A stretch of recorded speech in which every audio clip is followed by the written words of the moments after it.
12 to 14 slick for a short kit again.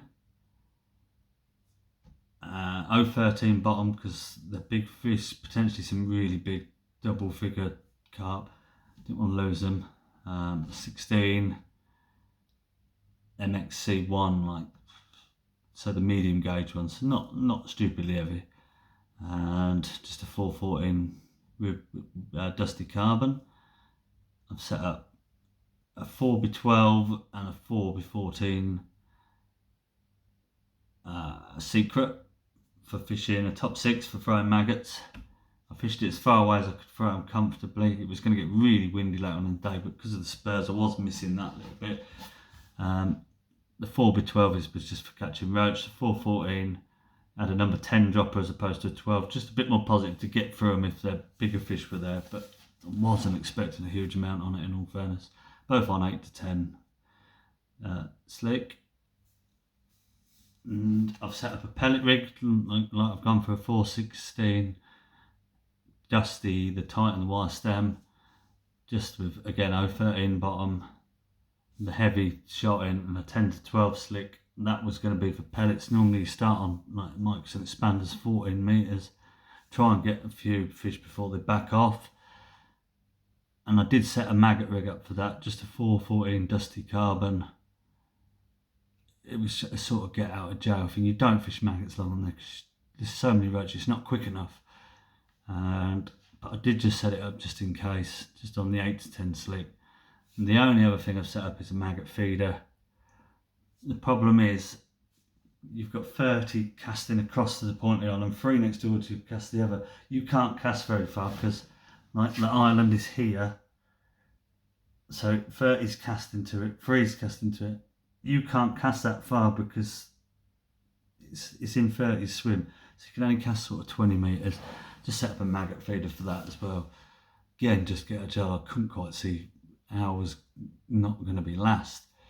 And then I can't see, the only pegs I can see were 24 and 25 which is a long way opposite. It's a big lake, which are the winter flyers. So I knew I'd be watching a load of fish caught there. Couldn't really tell what was going on elsewhere. My section was the section of doom as well. John Wink up on 3 on the point of the island. John's phenomenal at catching the silvers on there, brilliant at it, and everything else, but he's so good. You know he's going to catch a weight of them silvers. Got it down to a fine art over the years. He's been fishing there for so long, and a fantastic angler. Next to him was Jimmy Brooks, again, amazing angler. Next to him was Rob Goodson, again, one of the decoys, best anglers, fishes there all the time, a fantastic angler. I knew he'd be really good on that. He's great rod and line angler. I knew he'd do really well fishing the feeder there to the island and the maggot feeder 3/4 over, like they were all going to do. And the next to him was the last person in my section was Ben Bell. He's been first and second in the UK Championships the last 2 years. Fishes decoy as often as there's a match there. Wins a lot of money at decoy, so it was a section of doom. And I spoke speaking to Ben Bell before the start. He said, I can't see where the winner's going to come from out of them 4. It was just no hope for me, in all honesty. So the match has started, gone out to 14.5 metres, tapped some pellets in, sat there 20 minutes, tapped in a few more, not a bite. Couldn't see, like I said, I couldn't see what was going on. They were catching no end. That's where they all sit, in that open water opposite me. Chris Barley was on 25, the best winter peg on there. He's catching one a bung straight away, and they all were in that sort of area. What I could see, couldn't see anyone because of the burr. Couldn't see my section. I know John Winkup had 3 carp the first half hour. He had 4 the first 40 minutes. Just chucking to the corner of the island with a bomb and a pop up. And as it turns out, he'd already won the section in that first 40 minutes. He ended up with 8 carp. He caught 4 on a maggot feeder 3/4 over. Had 8 bites all day. 8 carp, £76. Second in the match as well. But other than that, I didn't think there was a lot being caught on iron. Like I said, I hadn't had a bite. So I've chucked the maggot feeders to my 20 metres where I could go. And second or third chuck, I gave it 5 minutes to chuck. No signs from little fish, no nothing. I've had a tiny little little, like a roach bite, and it's dropped back. I've picked up, and it's been an F1, and I thought, oh, that's all right, and decent F1. That's £3 or so. It was probably £4 when I weighed in, and a little bit more than I thought. But then nothing else. I had one more liner on it, nothing else. Tried my short line, never had a bite. Never had a bite there all day, which said it all. Just let the dog stop barking. So I've gone out to. I thought I've got to feed a long pole line. Normally, once you've not caught on pellets, or if you have, you feed corn. Just give yourself a chance of catching a big fish. So I fed corn and mike because I'll come back a section because the wind was already starting to get up. I thought 30 minutes I will be able to hold just about. So at 2 o'clock I fed some corn and micros, and I thought I'm going to feed maggots here. There's not a lot of silvers being caught. So I put 50 maggots in a big cup, put them in at 10 o'clock. No bites anywhere for a while. I fed the edge as well, that long edge. Never had a bite there all day. So I've gone on the maggot line, sat there just kindling some maggots over it when I went on it. And I've sat there for like 5-10 minutes, just about to come off it, and it's buried. And I've had another F1 similar size to the first. And then I've not had another bite for 2 hours. Or, no, I tell a lie, that's not right. There were no more bites from over the big potting or on the corn. So I've got my cat put out again, something you wouldn't normally do there. And I just thought I've got to try and make something happen on that pole line. So on the maggot line, the 30-minute one, start pigging a few maggots quite regularly, not many though, like 3 or 4 maggots. And it's been weird. I've had probably 6 bites on there in the next 2 hours, on and off. I've tried all my other lines regularly to feed and everything, no bites. Complete berries, nothing there. Like not foul up to anything, nothing there. And I felt like it was a big fish moving through. Again, not on the bottom. I've tried fishing shallow, even fished a little lightly shallow. I did set up a little 4B8 float. No bites, but I felt they were just moving through. They weren't feeding at all. It was just an odd liner from a bit. There's a massive fish in there, just moving through, and it was just hitting it as it was coming through. But no bites. From what I could gather, there wasn't a lot being caught in my section, apart from John. Like I say, he only had 8 bites all day, but they were getting on for £10. So I've just sat on the maggot feeder for a bit, tried chucking it on 2 or 3 different bits, but no bites. So I've just chucked it back to where I originally caught my F1. With sort of an hour and a half to go, I've had a bite on it, and it's been a bream, about £3.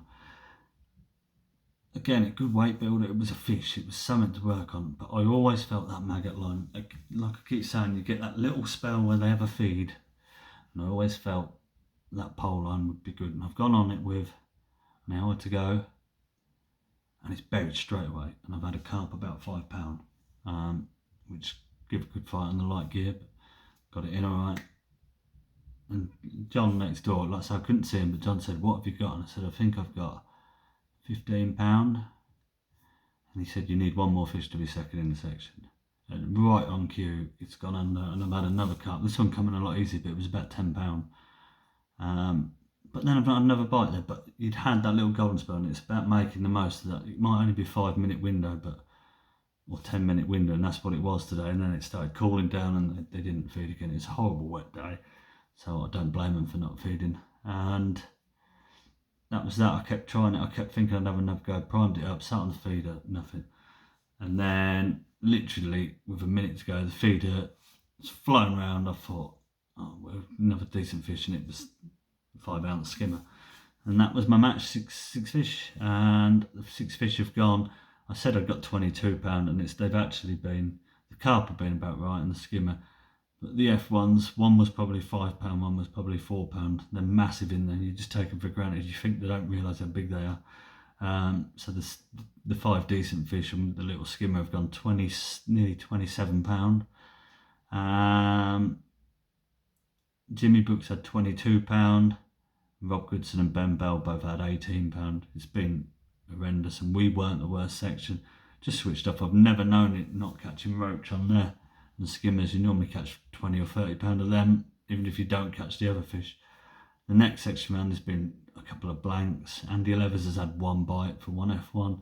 And then down the last section, well, Chris Barley's had £135.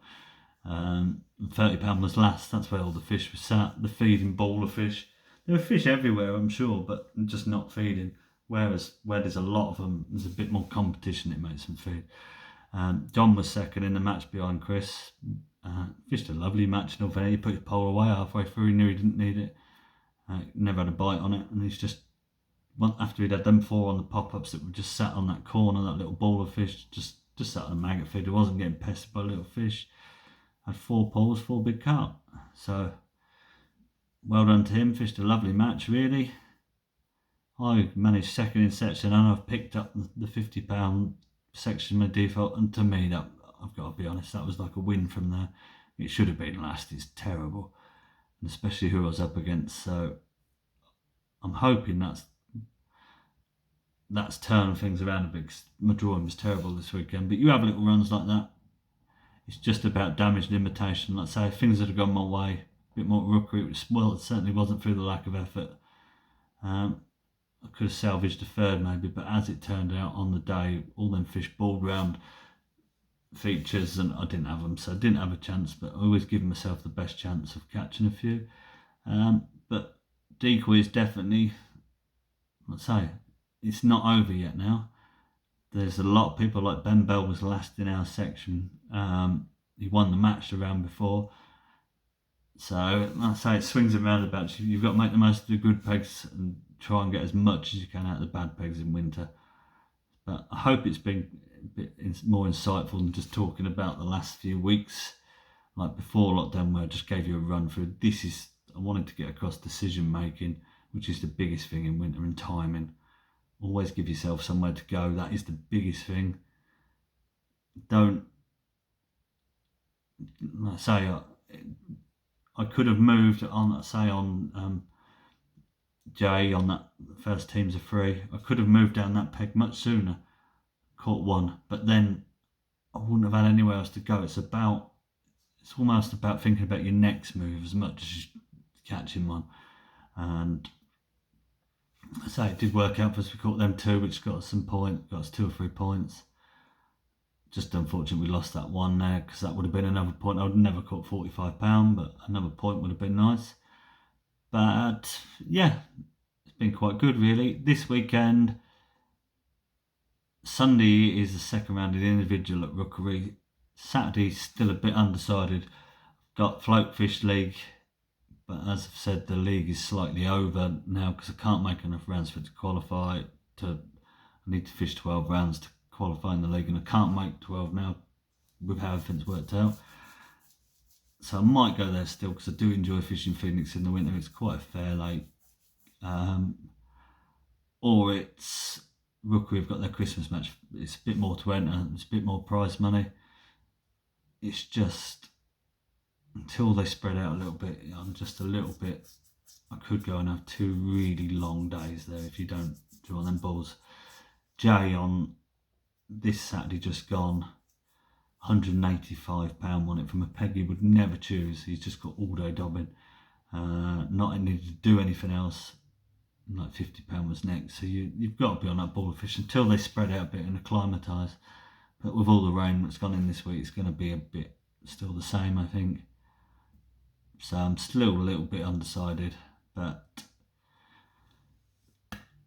I'll let you lot guys choose. Comment below where I should go. That's the best thing to say. Comment below where you think I should go. But I will try and work should be a bit better the next few days. I've been late the next few nights. Try and get some, I know you all like the tips videos. It's all well and good banging on. And I hope you've learned something from this. But I want to actually get like maggot fishing. It's such a simple way. You're obviously using one bait and everything. There's so much to it. Size of droppers and floats and things like that. Feeding and moving around. So I want to go into that maggot feeder, bomb and bread, dobbing, bread waggler. There's loads I want to cover, so I'm going to get as much of that done over the next few days as I can. Thanks for bearing with me. Like I say, it's been a bit of a nightmare few weeks, but thanks for watching. if I don't by any chance get any videos done, have a lovely Christmas, and until then, I'll catch you next time.